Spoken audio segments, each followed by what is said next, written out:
Hey Summoners, 10.4 has been a wild patch so far, and today we're here to cover those 7 champions who received buffs aimed at making them viable junglers. We've given it some time to settle, but we finally come to see what builds these champions are running and want to keep you guys updated. If you're interested in trying out Darius, Diana, Garen, Gnar, Mordekaiser, Talon, or Zed in the jungle, look no further. We got you covered as always. For our question of the day, what champion do you want to see in the jungle next? For me, how can I not say Kled? This guy would be insane in the jungle. He's already a powerful roaming champion, so why not just make him a jungler that can gank? It honestly feels like he ganks more than a bunch of other jungle champions, so it would be a pretty natural transition in my opinion.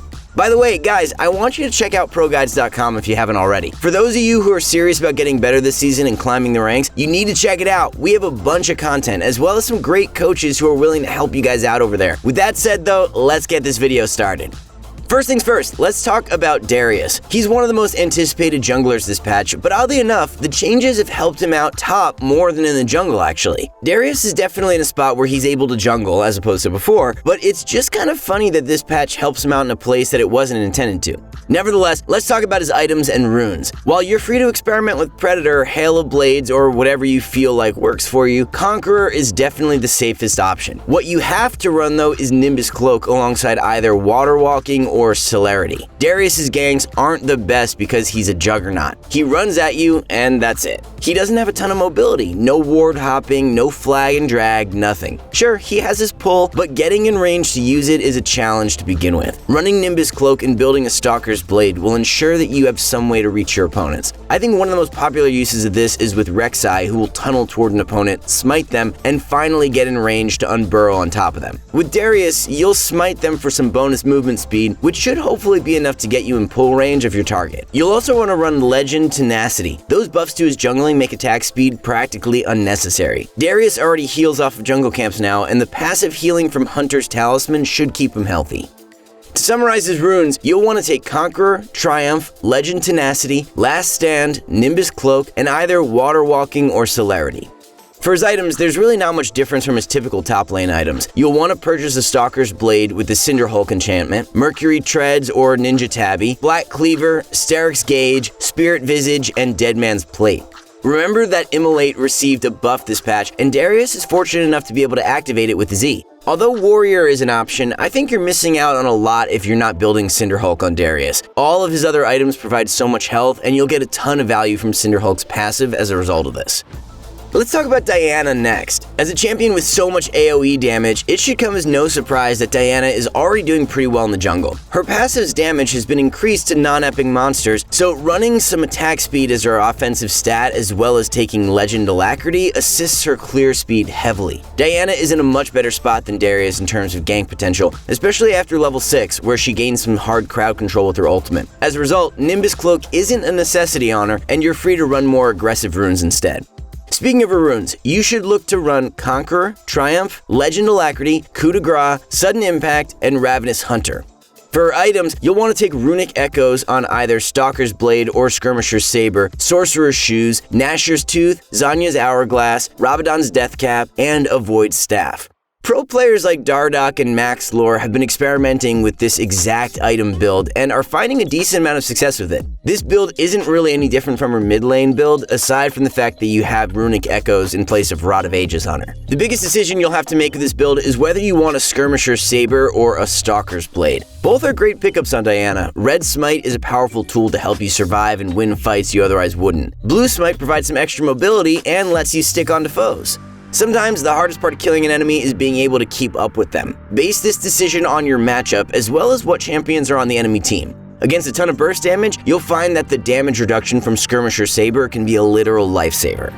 Next up on the list is Garen. Just like Darius, he straight up sucks at reaching his opponents. Once again, you're going to have to rely on the combination of Stalker's Blade, Nimbus Cloak, and Celerity to reach your targets while playing Garen. The good news is, once you do manage to hit an enemy with Q, they're going to be silenced, and you get a decent chunk of time to hit them for free. While some players are experimenting with Predator and Relentless Hunter, the win rate on this build is extremely low. You're sacrificing too much skirmishing power to make this champion work. At the end of the day, we're not going to stop you from innovating experimenting and trying new things, but hear us out at least. If you want to play Predator Garen jungle, you could alternatively play a champion who doesn't struggle with reaching their targets and run Conqueror on them instead. Garen with Conqueror is another story, however. He deals a ton of damage and can act as a more reliable frontliner with Conqueror, so it's oftentimes better to make up for this lack of mobility with items and secondary runes.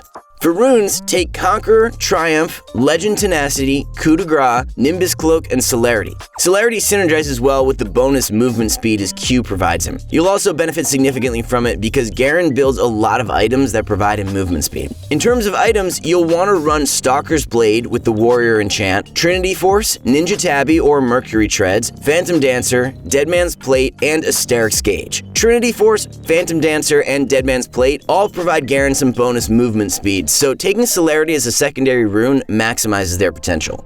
Let's talk about Gnar next. The buffs to his W should help him significantly in his attempts to clear through the jungle. What we're currently seeing is an interesting split in jungle item choice. Although Warrior is the most popular item choice by far, it's the one seeing the least success. Instead, you'll likely want to buy either Blood Razor or Cinderhulk, depending on what you're going for. In most cases, you'll want to take a Skirmisher Saber, however. Gnar is ranged, has decent mobility, and also brings a decent amount of crowd control to the picture. Running Skirmisher Saber should increase Gnar's damage, and the damage reduction can come in really clutch during those transformations right before dying.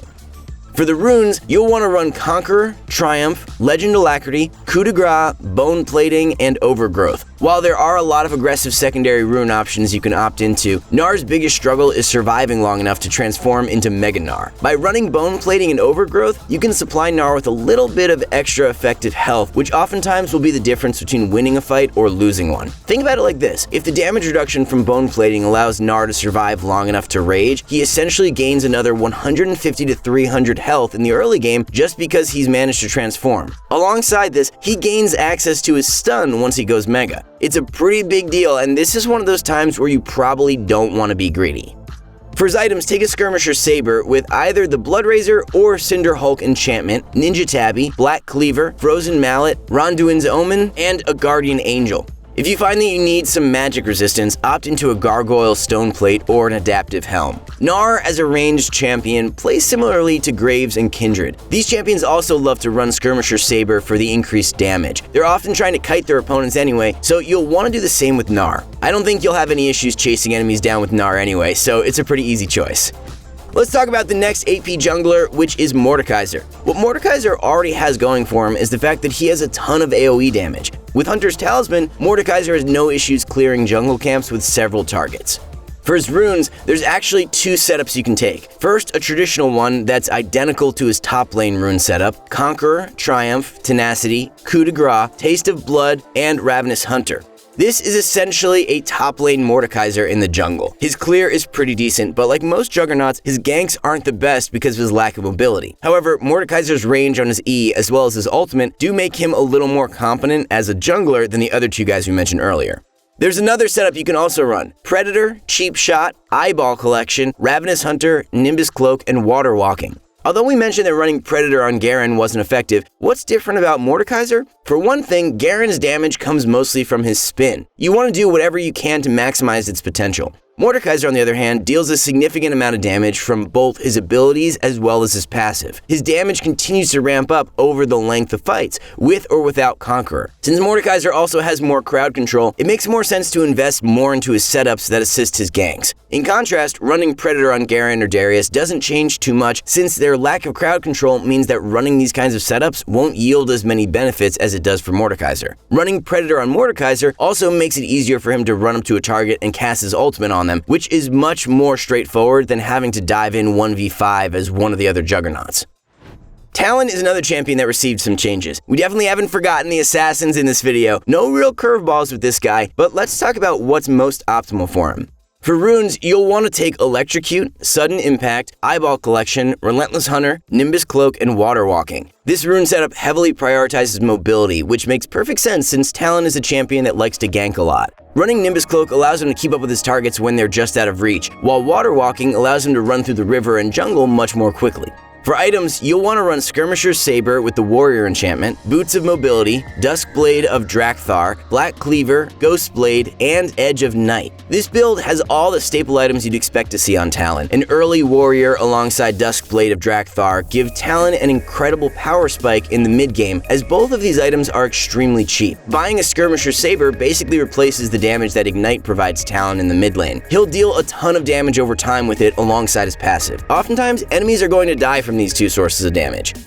Finally, let's wrap it all up with Zed. Unlike Talon, Zed's rune setup doesn't heavily invest into mobility. You'll want to run Electrocute, Sudden Impact, Eyeball Collection, Ultimate Hunter, Presence of Mind, and Coup de Grace. Presence of Mind as a jungler should be easy to make use of. As a jungler, Zed will be much more prone to be involved in takedowns, allowing him to pick up that extra maximum energy more quickly.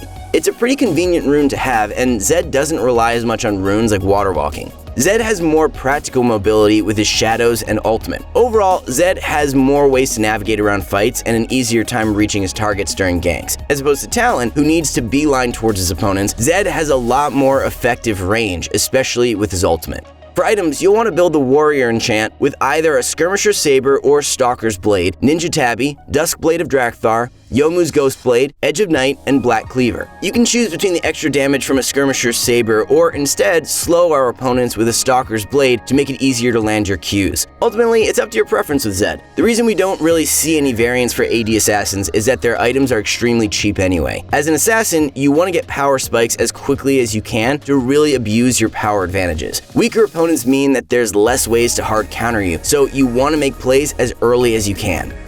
That's gonna wrap up this video. Thanks so much for watching, guys. Make sure to let us know if you have any feedback or suggestions for us. Also, make sure that you subscribe so that you can receive updates when we release content just like this. Finally, make sure to check out ProGuides.com. I can't stress this enough if you guys are seriously trying to improve this season. Until next time, best of luck on the Rift, Summoners.